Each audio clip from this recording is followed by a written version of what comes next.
I work as a night shift taxi driver in a small town. The roads are usually empty after midnight, and most of my passengers are either drunks heading home or late-night workers. I've always considered myself a rational person, someone who doesn't believe in ghosts or the supernatural. But one night changed everything. It was around 2:30 a.m. when I got a request from a location just outside town, near an old, abandoned factory. I hesitated for a moment. No one ever goes there. But money is money, so I accepted the ride and drove there. When I arrived, the area was completely silent. No streetlights, no movement. Just the distant sound of the wind whistling through broken windows. Then I saw him, a man standing alone on the side of the road, facing away from me. He was wearing a black suit, a white shirt, and a hat that covered most of his face. Something about him felt off. I rolled down the window slightly and asked, "Are you the one who called the taxi?" He didn't answer. He simply opened the back door and got in. I checked the mirror, but I couldn't see his face. The dim light inside the car barely illuminated him. "Where to?" I asked, trying to shake off the uneasy feeling creeping up my spine. He finally spoke, his voice barely above a whisper. "Take me to Oak Street, number 46. I knew the place. It was an old house that had been abandoned for years after a tragic fire. No one lived there. As I drove, I kept glancing at him in the mirror. He sat perfectly still, his hands resting on his knees. No movement, no breathing sounds. Then, as we passed under a streetlight, something made my blood run cold. I could see his reflection in the mirror, but his face was completely blank. No eyes, no nose, no mouth. Just smooth, pale skin. My hands tightened on the wheel, my heart pounding. I wanted to turn around, to stop the car, to scream, but I forced myself to keep driving. After what felt like an eternity, we reached Oak Street. The house at number 46 stood in complete darkness, its windows shattered, its door hanging open. He finally moved. Slowly, he reached into his pocket and pulled out something, a small, burned photograph. He placed it on the seat beside him and whispered, "I'm home." And then, he was gone. Not, he opened the door and left. No, he was just gone. The back seat was empty. The door had never opened. My whole body was shaking as I picked up the photograph. It was old, the edges charred. It showed a family, parents and a little boy. And that little boy, he was wearing the same suit, the same hat. I dropped the photo and sped away, never looking back. I quit my job the next morning.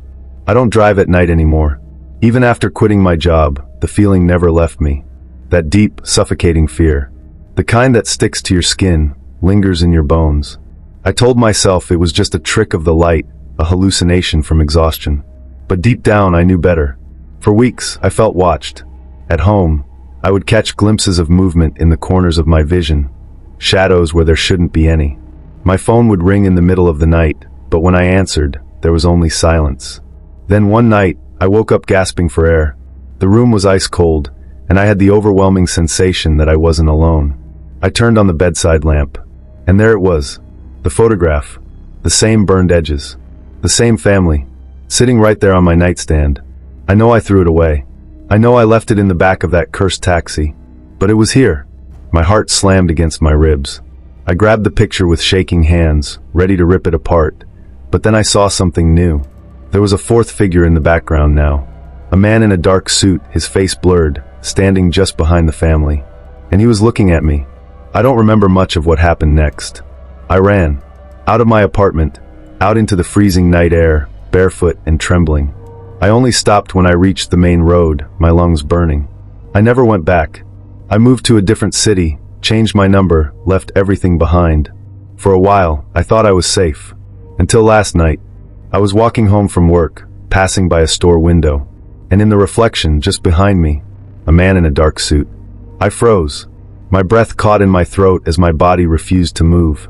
Slowly, I turned around. Nothing. The street was empty. Just the flickering glow of a dying streetlight and the distant hum of the city. But I knew what I saw. I forced myself to walk, my pace quickening with every step. My apartment was only 2 blocks away. Just get home, lock the doors, turn on all the lights. I kept repeating it like a prayer.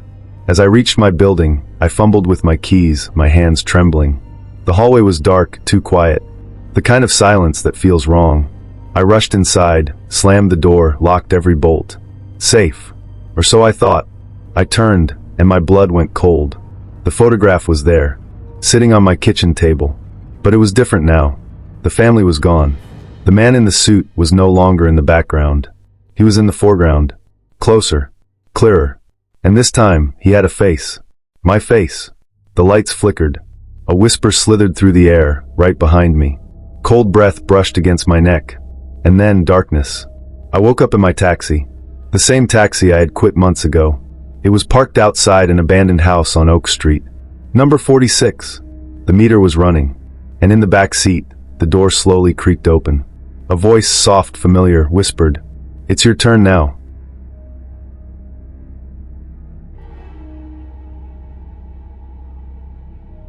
I've always been a night owl. Late at night, when the world is quiet, I feel most at peace. Or at least I used to. It started a few weeks ago. I had fallen asleep on the couch with the TV on, something I do often. But that night, I woke up to the sound of static. The screen was nothing but black and white fuzz, the soft hiss filling the dark room. I reached for the remote to turn it off, but then, something moved in the static. At first, I thought it was just my tired eyes playing tricks on me. But as I watched, I saw it more clearly. A figure. Tall. Motionless. Just standing there in the noise. A chill ran down my spine. My first thought was to turn off the TV, but something stopped me. A deep, irrational fear that if I moved, he would move too. Then as I stared, the figure tilted its head. Not like a glitch, not like random interference, deliberate. As if it saw me. I grabbed the remote and turned off the TV, plunging the room into darkness. My heart was racing, my skin cold with sweat. But I told myself it was just a dream, just a trick of the mind. The next night, I made sure to turn off the TV before sleeping. But at 3:12 a.m., I woke up again. The static was back, and this time the figure was closer. I couldn't breathe. It stood right in the center of the screen, its head still tilted. I reached for the remote with a shaking hand, but the moment my fingers touched it, the static cut out. The screen went black. And in that blackness, for just a second, I saw my own reflection. I wasn't alone. A shadow stood behind me. I don't remember screaming. I don't remember running to my bedroom and locking the door. But I remember the sound. The static. Not from the TV. From inside the room. For hours, I sat in the corner, too afraid to move, listening to the faint hiss. When the sun came up, it was gone. But the TV was still off. I moved out the next day. Left everything behind. But last night, in my new apartment, my phone buzzed at 3:12 a.m. A notification. A video. No sender. Just static. And in it, him. I stared at the video, my body frozen. The static hissed through my phone's speakers, but it wasn't just noise. Beneath it, there was something else. A whisper. Too low to understand. My thumb hovered over the screen, my mind screaming at me to delete it, to throw the phone away, to do something. But I didn't. I pressed play. The screen filled with black and white static, just like the TV. The figure stood in the center. Still. Waiting. Then he moved. Slowly, deliberately, he took a step forward. The whispering grew louder. Another step. My breath came in shallow gasps. I wanted to drop the phone, but I couldn't move. Another step. His head tilted, just like before. But now I could see him. The static shifted, revealing glimpses of his face. Or what should have been a face. There were no eyes, no mouth, just a blank, distorted void. Then the whispering stopped. For a moment, the screen went completely black. And then, a new image appeared. Not the static, not the man. It was me, sitting on my bed, holding my phone.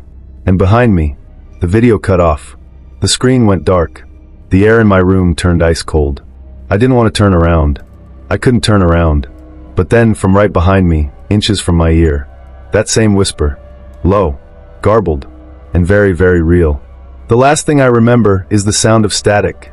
This morning, I woke up on the floor. My phone was gone. My TV was on, but it wasn't playing anything. Just black and white fuzz. And on the screen, a new figure, sitting, still, waiting, watching. And this time, it had my face. I don't remember falling asleep. I don't remember turning on the TV. But when I woke up, the screen was still filled with static. And he was still there. No, I was still there. The figure on the screen wasn't moving, wasn't reacting. Just sitting, staring straight ahead. A perfect copy of me, frozen in the storm of black and white noise. My heart pounded as I reached for the remote, my fingers trembling. I had to turn it off. I had to make it stop. But then, the figure blinked. My stomach dropped. I hadn't blinked. The image on the screen wasn't a reflection. It was watching me. The whispering started again. Soft at first, like a distant radio signal. Then clearer. Closer. I could almost understand it now. The figure on the screen began to move, its head tilting in that same unnatural way. My breath caught in my throat. It wasn't just mimicking me, it was independent. Then slowly it lifted its hand and waved. I scrambled backward, knocking over a lamp. The crash barely registered over the rising static. My skin was crawling, my vision tunneling. I couldn't breathe. And then, the screen went black. Silence.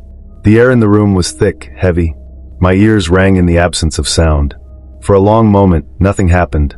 No whispering. No movement. Just stillness.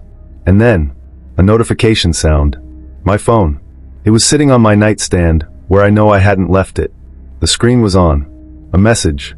No sender. No number. Just 3 words. Let me in. My vision blurred. My hands were ice cold.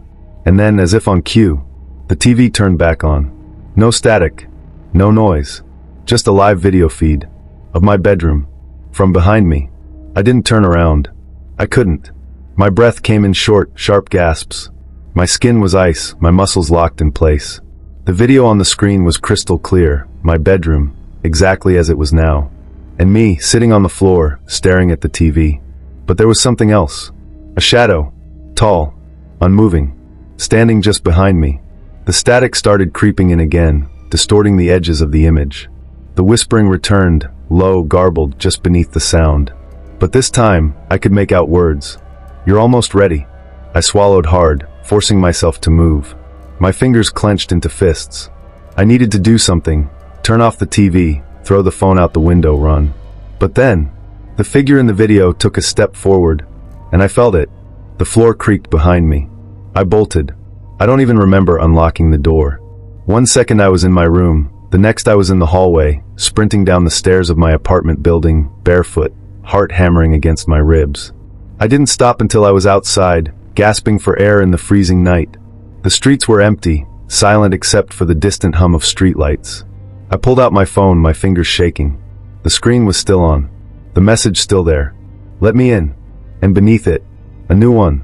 You left the door open. I looked up. My apartment window. The lights were on. The TV was still glowing.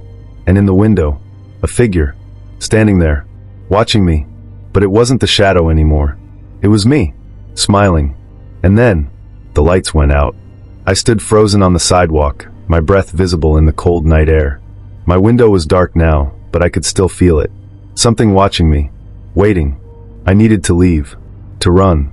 To never come back. But as I turned to go, my phone buzzed again. One last message. No sender. No number. Just 2 words. Look behind. Every instinct screamed at me not to do it. But I did. And in the reflection of a car window beside me, I saw myself. Not my real reflection. Him. Standing inches away. Smiling. The screen of my phone flickered, static crawling across it. The whispering returned, not from the phone, not from the TV. From inside my head. You let me in. And then, the world around me dissolved into static,